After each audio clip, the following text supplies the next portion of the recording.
Varun Sandesh lover boy కథలను వదిలి విభిన్నమైన క్యారెక్టర్లను ఎంచుకుంటూ తనకంటూ ఇమేజ్ మార్చుకునే ప్రయత్నంలో భాగంగా లేటెస్ట్గా నయనం అనే సైన్స్ ఫిక్షన్తో కూడిన వెబ్ సిరీస్లో నటించాడు.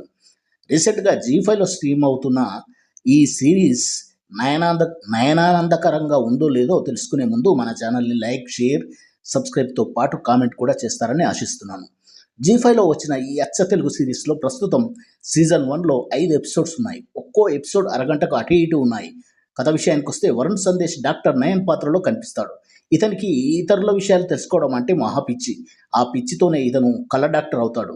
దాని మీద ఎక్స్పెరిమెంట్ చేసి ఒక సరికొత్త కళ్ళజోడు సృష్టించి తన వద్దకొచ్చే పేషెంట్ల కండలో సేకరించిన ఒక పదార్థంతో లెన్స్ తయారు చేసి దాన్ని తాను కనుగొన్న కళ్ళజోడులో వేస్తే వారు ఏం చేస్తున్నారన్న విషయం 12 గంటలలో 4 నిమిషాలు చూడగలుగుతాడు. ఇలా ఒకసారి తన క్లినిక్కు వచ్చిన భవానీ శంకర్, మాధవి అనబడే ఏజ్ డిఫరెన్స్ ఉన్న కపుల్స్ ఐ చెకప్ కోసం వస్తారు. మాధవిని చూడగానే నయన్ గుండెల్లో ప్రేమ పొంగి ఆమె అందానికి, ఆమె ట్రెడిషనల్ కట్టుబొట్టుకు ఈ కళ్ళ డాక్టర్ ఫిదా అయిపోతాడు. బట్ ఆమెకు పెళ్ళయిందని తెలియగానే నిరాశపడిపోతాడు. ఆమె లెన్స్ భద్రపరిచి తాను కనుగొన్న కళ్ళజోడులో ప్రతిరోజు 4 నిమిషాలు చూసి ఆనందపడిపోతుంటాడు. ఇలా ఒకరోజు కళ్ళజోడు ధరించి చూసి నిశ్చేష్టుడైపోతాడు. కారణం, తన భర్త భవానీ శంకర్ను కత్తితో పొడిచి మర్డర్ చేస్తుంది మాధవి. ఈ విషయం ఎవరికీ చెప్పలేడు, ఎందుకంటే ఇంకా ఆ కళ్ళజోడుకు అప్రూవల్ రాలేదు. మరోపక్క భవానీ శంకర్ మిస్సింగ్ కేసు నమోదవుతుంది. దర్యాప్తు కొనసాగుతుంది. ఈ పరిస్థితిలో డాక్టర్ నయన్ దర్యాప్తులో భాగం ఎందుకైతాడు? మాధవి తన భర్తను తానే ఎందుకు చంపింది అనే విషయాలు సిరీస్ చూసి తెలుసుకోవాల్సిందే.